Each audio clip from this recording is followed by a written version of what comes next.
Wyoming ranchers accused of bleaching penis shapes onto neighbors' cows. They were watching my show. What is the story behind this? Yeah. Oh, So it depends. It varies from county to county. The long and short of it is there's a wealthy rancher from back east who refused to help the homesteading family who's been here since, I want to say, the late 1800s, early 1900s in Cook County, which is Crook County, which is Sundance up by the South Dakota border in the Black Hills. But what had happened was his cows kept crossing into the homesteader's property, and they kept talking to him. This has been going on for like 3 or 4 years. Him and his son, him and his daughter's husband, everybody would go over there, and they would tell him, like, you fix the damn fence. And in the state of Wyoming, it's not a law, but it's an unspoken law that if your fence gets damaged by your cattle, you help your neighbor fix your fence. Mm-hmm. Well, the rich guy refused. So they herded his cows that were mixing in with his prized cattle, and they took him to their chute. They took like 250 head. Okay. So they get 250 cows in there. And the thing with bleach in Wyoming is if you bleach the hide, like bleach the hair, when they go to sale, there's marks with bleach that indicate different maladies or different things that would get you a lower cost on the cow. Yeah, I'm actually reading about that right now, if I may, right here. It says with the plethora of penis on these cows, they lost $140,000 because each bleached animal is now worth $500 to $700 less per head. Yep. Okay. So did they have to pay the difference, or? So it ended up charges got dropped. Yeah, on these guys. I'm noticing that now. Yeah. Charges dismissed against Wyoming ranchers for bleaching penises onto cows. So what they did was they were drawing like footballs on them. They were putting like lines down the spines, drawing big old dicks on them, flaming dicks, from my understanding from a deputy I know. Like they were fed up. Friends in Wyoming, Pop? That is fucking hilarious. That's some shit I would do. I know. Well, in high school, when I was a police cadet, my pastor's son and the principal's son, and this was in Saratoga, Wyoming. It actually made the papers in Denver for dumbest criminals. It made the Denver Post and the Rocky Mountain Post. Awesome. Not to mention the Saratoga Sun, the Rollins Daily Times, the Casper Star Tribune. It made every paper from Wyoming to Utah. Yeah. So what they did was we had a pig that we were raising for FFA. I got suckered into FFA for mechanics. What's FFA? Future Farmers of America. Oh, okay. All right, I was on the mechanical team. You're gonna get a homo suspicion point for that one. No, there's a lot of hot chicks in FFA when I was in high school. All right, lots. That was the only good time to go to state convention.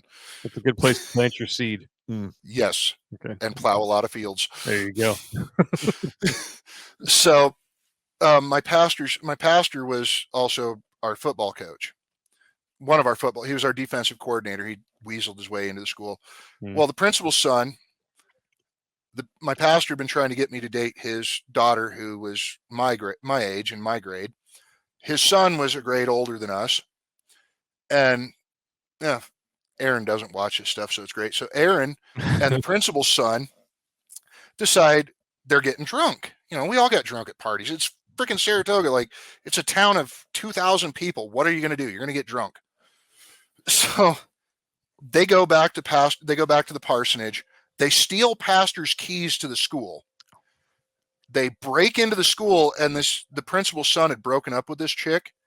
They took spray paint, Sharpies, and a bunch of other stuff, went out to the pig pen behind the ag shop to the female pig, and were like drawing arrows to her ass and putting the chick's name and photos duct taped to her of this chick. Like, nice. Dude. And then they took pictures, photocopied them in the library, and put them all around school, on everybody's lockers, on every door, every classroom. And I'm a police cadet at the time, and No, wait, hang on. There were dudes that did this? Yes. Because that's like chick shit right there. Oh no, the guy was principal's son. He was pissed because he caught her cheating. Oh yeah. Giving a dude a handy at Veterans Island Park or something. So shit happens. Yeah. I'm a police cadet. Principal pulls me in. He's like, I need you to investigate this. And I'm like, well, under Wyoming state statute, I'm a special officer. So yeah, technically I'm law enforcement, but you should really call the PD about this. We can talk about your daughter's handy skills. Yeah. Well, we can talk about your fresh ground pepper. Your son. Yeah. He's like, well, I don't know who did it. And I'm like, I'm like, sir, I have a pretty good suspicion of who did it. And I'm pretty sure it was your son. Oh, I need to talk to your partner and I need to talk to the chief of police. I'm like, all right, man.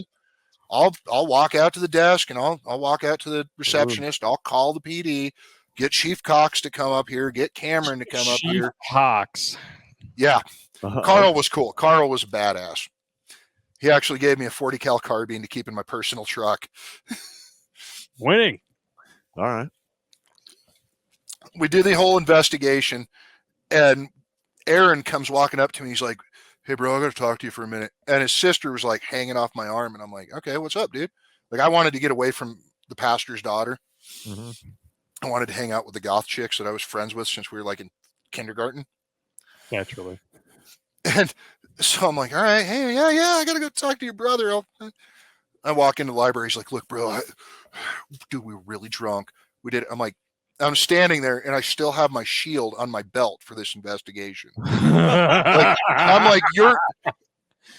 like looking at him. I'm like, do you see something that's 6-pointed, gold colored, has a banner across the top, has a state seal in the center of it, says, cadet, Saratoga, Wyoming Police Department. It says C1 on the little tab on the son of a bitch. About that.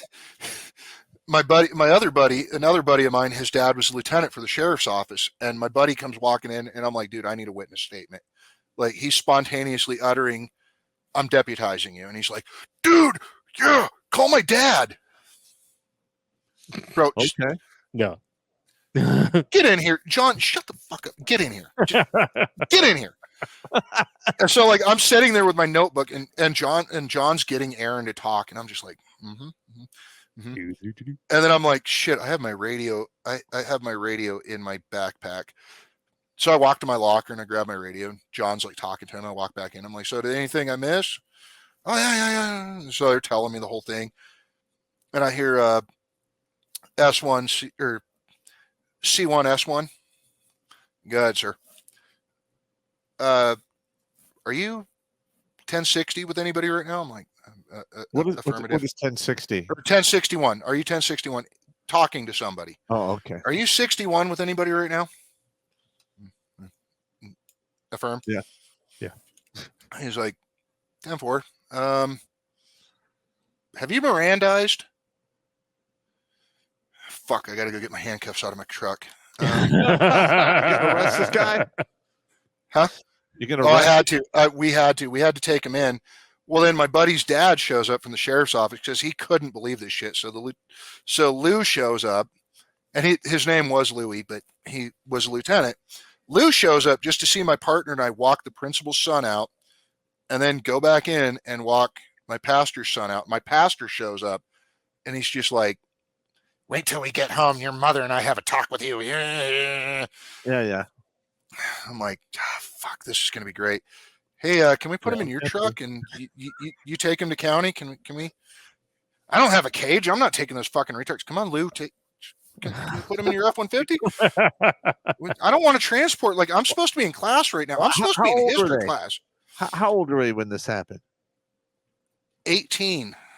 Okay. So they're adults. They're adults. Yeah. So it's like felony charge. Like the amount of technical amount of property destruction was anything over $1,000 or over $750 in the state of Wyoming is felony. Did they actually get that down to a misdemeanor? They did. Okay. But they're part of their plea from the DA or from the Carbon County DA was to clean the pig. They had to go out there and scrub it until there was no markings left. That sounds legit. Yeah, it does. And clean the pig stall. So like I would walk out. So while they're doing this, and they had to clean it like 4 times a day. Okay. So I'd walk out because I parked back by the ag shop. So I'd walk out and I'm like, hey boys, how's it going? Walk into my truck and go to lunch, come back. Hey man, Nice. hey guys, I can still smell a little bit of pig shit. You know, you might want to hose your boots off. I'm gonna go into the aquaculture lab and go check on the fish, and then I'm gonna go into the greenhouse, and then I'm gonna go start welding. See you guys in a few minutes. Every day for like a month straight. Well, they had to do it for a month. All right. Nice. Mm-hmm. And not bad. Oh, it took a month to get the markings off the pig. Wow. Watch Grunt Speak live every Tuesday and Thursday at 8 p.m. Eastern. And if you want to join Pop for Supporter Sundays, go to redonkulous.com/donate and make a monthly pledge. A link is in the meat caser box.